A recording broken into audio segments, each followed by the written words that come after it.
பிறந்து வாழ்ந்ததுமே வாழ்ந்ததுமே வாழ்ந்ததுமே.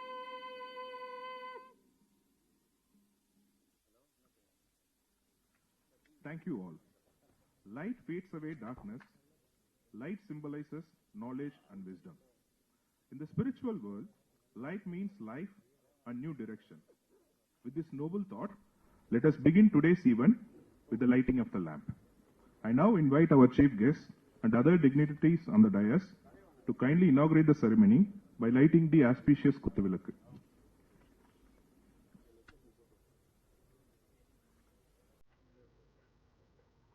It is said, music is the language of the soul. And what better way to speak to the heart than through a song? Much apt to this occasion, we have a wonderful patriotic composition, Sindhu Nadiyin Misai, written by Mahakavi Subramanya Bharatiyar. The visionary poet Bharati sang about national integration much before the idea even emerged. And today, we have a talented singer, Mr. R.P. Shravan, to take us through this beautiful song befitting of this momentous occasion.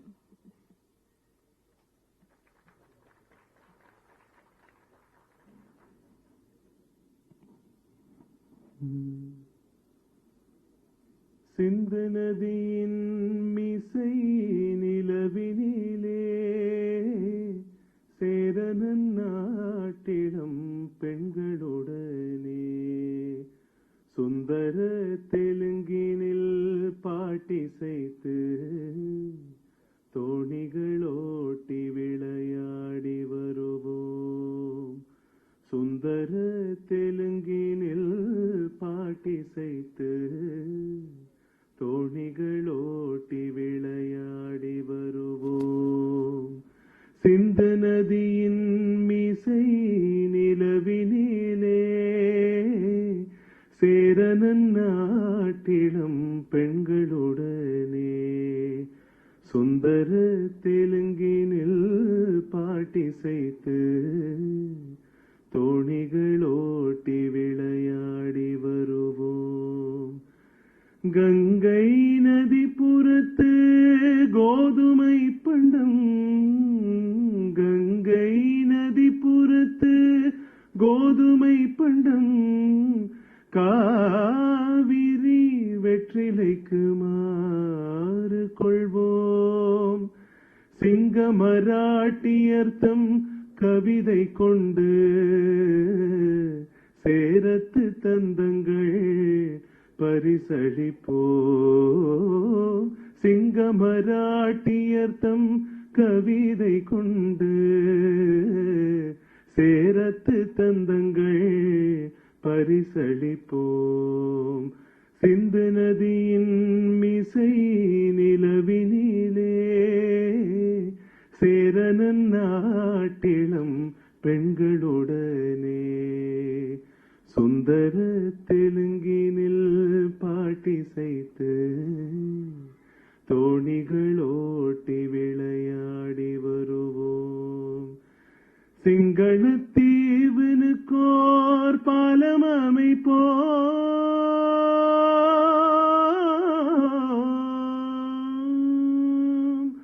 சிங்களத்தீவனுக்கோர் பாலம் அமைப்போம். சேத்துவை மேடுருத்தி வீதி சமைப்போம். சிங்களத்தீவனுக்கோர் பாலம் அமைப்போம். சேத்துவை மேடுருத்தி வீதி சமைப்போம். வங்கத்தில் ஓடி வரும் நீரின் மிகையால் மையத்து நாடுகளில் பயிர் செய்குவோம். வங்கத்தில் ஓடி வரும் நீரின் மிகையால் மையத்து நாடுகளில் பயிர் செய்குவோம். சிந்து நதியின் மிசை நிலவினிலே சேரனன் நாட்டிலம் பெண்களுடனே சுந்தர தெலுங்கினில் பாட்டிசைத்து தோணிகளோட்டி விளையாடி வருவோம், தோணிகளோட்டி விளையாடி வருவோம்.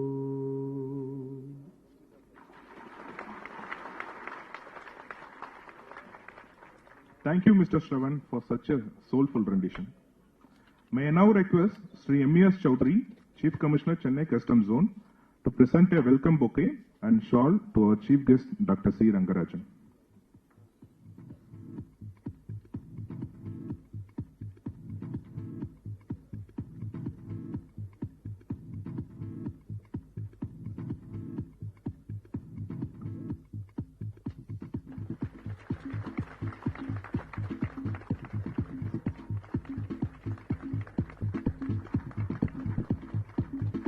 Thank you, sir. I request Ms. Manasa Gangotri Kata, Additional Commissioner, to present a shawl and a bouquet to our guest of honor, Ms. V. Rama Matthew, Member CBIC.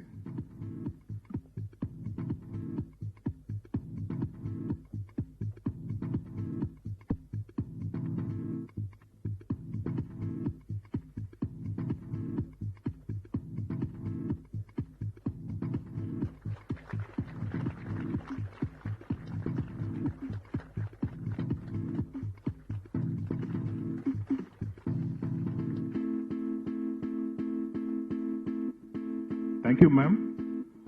May I now request Sri Sridhar Reddy, Principal Commissioner, to present a shawl and a bouquet to our special invitee, Sri Ajit Kumar, former Chairman CBIC.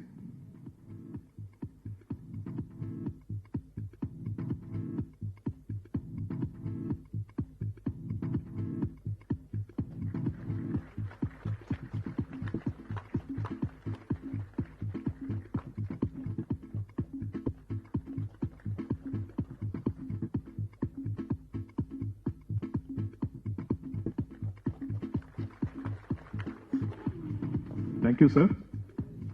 I request Sri Ganta Ravindranath, Principal Commissioner, Chennai Customs, to present a shawl and a bouquet to Sri M.S. Chaudhary, Chief Commissioner, Chennai Customs Zone.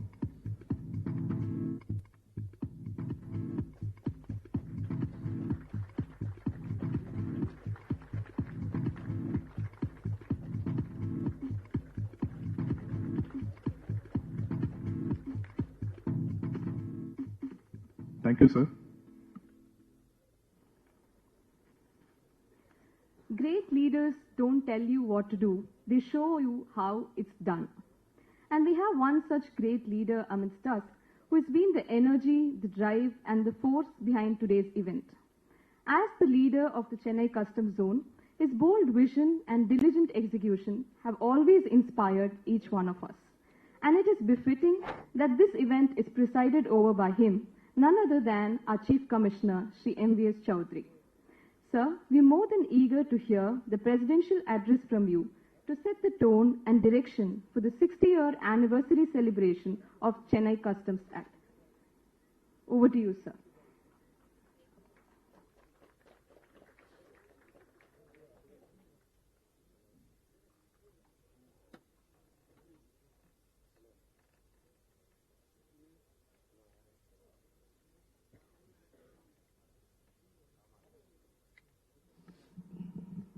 Most Honorable and Distinguished Dr. C. Rangarajan, Most Respectable Madam V. Rama Matthew, Member CBIC, Most Reverential and Admirable our Special Invitee, Sri Ajit Kumar, former Chairman CBIC, our most learned senior retired officers, whose contributions we always remember and cherish, my senior colleagues, my most beloved officers and staff who constitute the backbone in the functioning of this department and in realizing our objectives, the members of the trade, members of the industry, the Customs Brokers Association, and our stakeholders, the partner government agencies who work hand in hand with us in working towards the progress and development of this great country, members of the media. I take this occasion to convey my warm greetings to you on this most historic and momentous occasion. and also welcome you all to this morning gathering.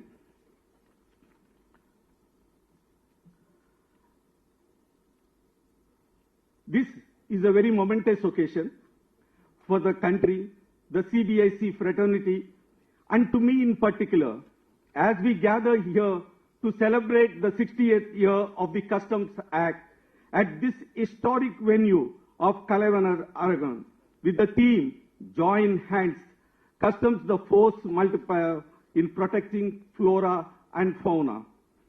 The word customs conveys varied images to different people. For some, it is a department meant for checking people going and arriving at airports. For some, it is a department chasing and catching smugglers, aka James Bond, and for some, it is the last stumbling block for their smooth imports or exports. These radically different images of one department may appear true to the uninitiated, but for to know and understand this department, you need to have a closer look as the men in white do their jobs silently and unobtrusively. While the modern Indian customs has no resemblance to the customs of yore, yet it still carries the common thread and manifests the subtleness of the tax collection system followed in the ancient world. In the Indian context, the Arthashastra of Kautilya, a 2,300-year-old treatise, provides a sneak peek into the tax collection system into India, while the stone inscriptions found in Palimya, which lies in modern Syria, gives us a glimpse into the complex system of customs tariff followed in AD 136. The timeline into the annals of history is infinite, but the goal has remained finite, that is the tax collection and regulation of trade. The generalist may claim the modern Indian customs to be a legacy of the British Raj. However, the purists still maintain that Arthashastra contains all the elements of the modern day customs. The term state goods, Rajapanya, indigenous goods, Swabhumya, the superintendent of exports, Panadhyaksha, etc. are found frequently mentioned, indicating a truly indigenous system of trade and taxation.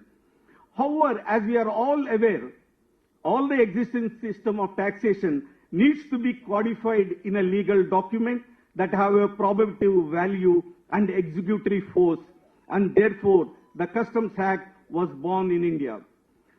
In India, the customs in its modern form was introduced soon after the consolidation of the British rule. The trade in this country was done mainly by sea and with England and other European countries. There was no single act or enactment of customs laws in India prior to 1878. The need for such an enactment was felt for the sake of uniformity of laws prevailing in Indian states under the British occupation. In the year 1906, the Government of India constituted the Imperial Customs Service after considering the views of the maritime provincial governments and the chambers of commerce. This was done with the objective of combining in one service the appointment of Collector of Customs at Calcutta, Madras, Bombay, Rangoon, Karachi and Chittagong. 15 assistant collectors at these ports and superintendents of preventive service at Calcutta and Bombay.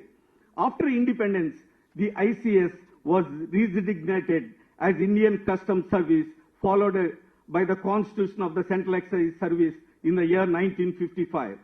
These two services were merged in the year 1959 when the Indian Customs and Central Excise Service was born. The service had since been redesignated as the Indian Revenue Service Customs and Central Excise, and now today it is the Indian Revenue Service Indirect Taxes and Customs with the introduction of GST. The laws relating to the levy of customs duty, valuation, penal provisions and enforcement were first compiled and enacted in 1878. These laws were confined only to the sea customs, and the statute was known as the Sea Customs Act 1878. It was followed by enactments of other acts until their repeal and amalgamation in 1962. In its modern avatar, the Customs Act bears no resemblance at all to the Sea Customs Act 1878, which was designed to suit the needs of the British Raj. The modern Customs Act is very dynamic, ever evolving, resilient, and encapsulates all the needs of the vibrant modern Indian economy, which is knocking at the doors of being the fifth largest economy of the world and a 5 trillion economy. We have come a long way since the year 1878, and much water has flown down the comb. It is now the 60th anniversary of the Customs Act, and therefore it is in the fitness of things that we celebrate it. We celebrate it as it has come of age. We celebrate it as it stood the test of challenging times, and we also celebrate it as it has provided a direction and a platform which has formed a firm foundation for an efficient and effective tax administration in this country. Nothing can be more naive and fallacious to think that the Customs Act is all about only tax and customs duties. A closer look would show that this act goes much beyond a mundane rule book. It has integrated in itself the enforcement of various other Indian allied acts like the Drugs and Cosmetics Act, NDPS Act, Environment Protection Act, Wildlife Protection Act, Food Safety and Standards Act, to name a few, including translating into action various international conventions like Basel Convention to regulate transboundary movement of hazardous waste, sites for tackling the trade of endangered species of flora and fauna, UN Convention on Drugs, etc.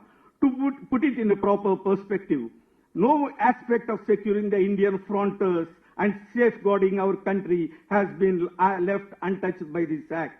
And the Indian state is working hand in hand with its partners in the world for a safe and secure world. The officers of the Indian Customs have an unenviable job which is full of challenges. They not only thwart the designs of inimical forces trying to weaken the country by pumping in counterfeit Indian currency and gold to destabilize the economy, but they also launch relentless crackdown on drug syndicates targeting the youth with the ulterior motive to wreck the social fabric. Indian Customs shoulders the dual responsibility of trade facilitation and combating cross-border smuggling of contraband simultaneously. Though trade facilitation, Indian Customs ensures that law-compliant exporters and importers get the highest possible level of facilitation by CD clearance of their cargo in furtherance of ease of doing business policy of Government of India and its commitment to the World Trade Organization as a signatory of Trade Facilitation Agreement. Similarly, vigilant Indian Customs officers are also ensure that contrabands, including wildlife, are not smuggled into or smuggled out of India. Indian Customs has a very vibrant legal, technological and institutional framework to fulfill this mandate.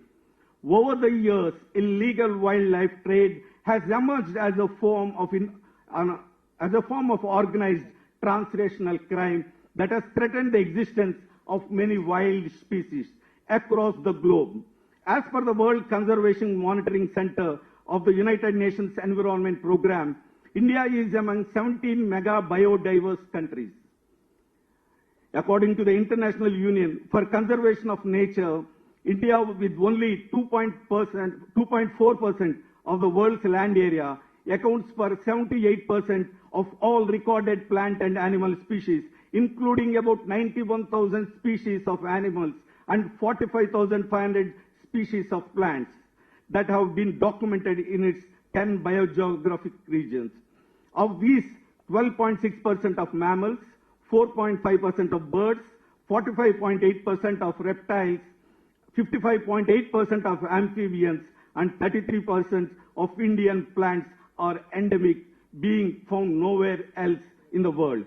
India's geolocation makes it highly vulnerable to transnational wildlife trafficking, with many of its neighboring countries being some of the biggest wildlife illegal trade markets, transit countries. Growing demand of exotic pets in India is also fueling wildlife smuggling. Amongst all the endangered and wild animals are traded, pushing many species to the brink of extinction and threatening entire ecosystems and their associated environmental services. Once thought of as largely confined to Africa and Asia, wildlife trafficking has become increasingly prevalent in all over the world, now ranking behind only drugs, human and arms trafficking as the most valuable type of international organized crime by estimated annual value. The list of endangered species of flora and fauna of India is long and exhaustive. To name a few of these are the Indian star tortoise, tricornate hill turtle, the green turtle, pangolin, tiger's rhino, the great Indian bustard, white-rumped vulture, Wayanad mashir, Kashmir stag, Indian sloth bear, ebony tree, red sanders, Malabar lily, muesli, sea cucumbers, etc. The rise in wildlife trafficking has been supported by the world's increasingly interconnected systems of finance, communication and transport, which have brought once isolated source regions in remote areas closer and closer to the larger demand markets in North America, Europe and Asia. There are also strong indications that other illicit trafficking activities such as human and drug trafficking are linked to the illegal wildlife trade and that profits from wildlife trafficking are funding the terrorist and anti-national activities. One of the challenges that all customs and law enforcement officers face is the sheer volume of international traffic. Another challenge facing the customs official is the ever-changing methods that criminals use to smuggle wildlife products. Organized and well-connected criminal gangs blend illegal consignments with the huge volume of legitimate trade. New means of concealment are invented all the time, including ways to camouflage illegal products. For instance, rhino horn on ivory may be cut and painted to make it more difficult to detect.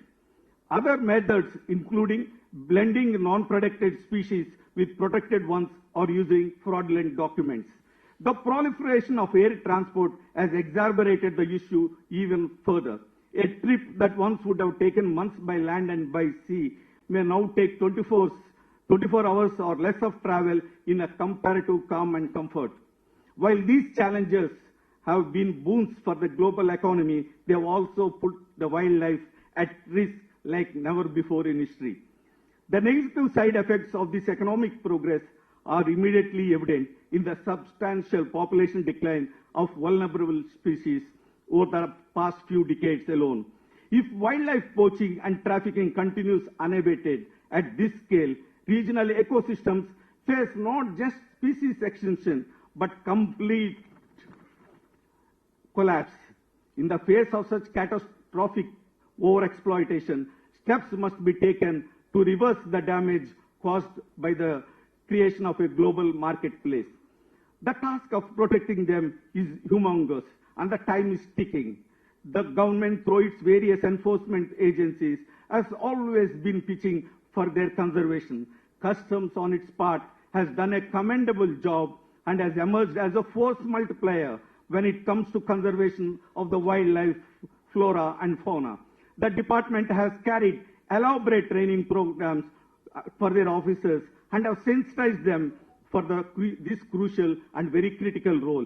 The regular seizures at the points and airports of endangered species are not a mere coincidence, but a result of these proactive results of measures taken by the department. Customs is ever ready to be the torchbearer and the force multiplier in this effort of conservancy. Let us all join hands to save our meek, silent, and the most vulnerable cohabitants of the Mother Earth. In the words of Jan Godal, the great conservationist, to quote, "Only if we understand, we will care. Only if we care, we will help. Only if we help, shall we all be saved." Unquote. Jai Hind.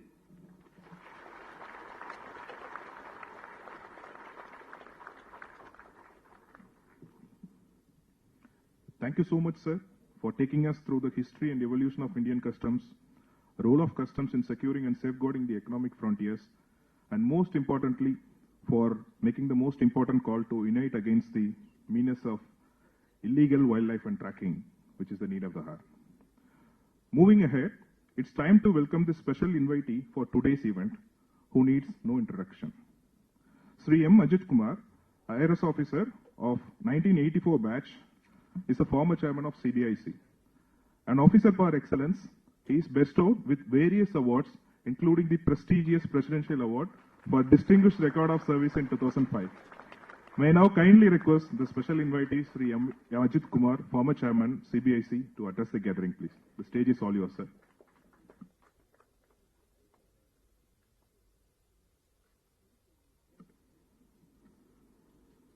Vanakkam and a very good morning to everyone. I had given Vandana a challenge that she should introduce me in only one line. I think she was a little worried that her chief commissioner was watching her, and she has taken more than a line to have introduced me. Thank you very much. The chief guest of the day, Mr. C. Rangarajan, member CBIC, Ms. Rama Matthew, Principal Chief Commissioner, Mr. Chaudhary, retired Chairman, Mr. Sugma Shankar, other retired colleagues of mine, special invitees, guests, and as always, my dear staff and officers of customs. It's indeed a great privilege to come and address you. It's always like a homecoming back for me. I don't miss any opportunity given to me by the Chief Commissioner to come and be in your midst. Today we are here to celebrate the 60th anniversary of the enactment of the Customs Act. The Chief Commissioner has rightly said that customs duties are not something new, that the Arthashastra has mentioned about customs duties many years back. Even Tamil Nadu, for that matter, has got a umbilical connection with customs duties. Duties were collected here in many years ago. It is recorded that we had a very flourishing port of Mahamallapuram, Mahabalipuram, which is now known as Mahabalipuram, where there was a flourishing trade under the Pallava period, and a lot of goods used to come from abroad, including from China. There are also records to show that the system of collection of customs duties was there even in the Sangam period, known as the Ulugu or the Sungam. And many of my colleagues here some young colleagues had come together and brought out a wonderful book called Sungam. I can only see Anuradha here now from that group. I don't know whether there are others present here. But I would recommend that young officers go through that book. It gives you a wonderful history of the collection of customs duty in the state of Tamil Nadu. Although we talk about the customs duty in ancient India, but duties as we know it now were started by the time of the British government. Although the Portuguese had come to India 100 years before the British government was established, the British East India Company was established here in India. But it is the East India Company which started a systematic way of collection of taxes. And after Madras Patnam became a presidency in 1684, it was at that time that the system of collection of duties started. In 1878, we had the Sea Customs Act, followed by the Aircrafts Act, in which there was some rules which were framed for the collection of customs duty, and there was also the Land Customs Act which came after that. As rightly said by the Chief Commissioner, at those times the purpose of the Act was to ensure that the British goods came into India and they were able to sell freely within the country, and they were not much encouraging of exports. In fact, there was a 10-year period when all import duties had been abolished so that the British cloth or British textiles could come freely into our country. I think post-independence, we have consolidated all these acts, improved upon it, and to meet the needs of the time, and we have come out with the Indian Customs Act in 1962.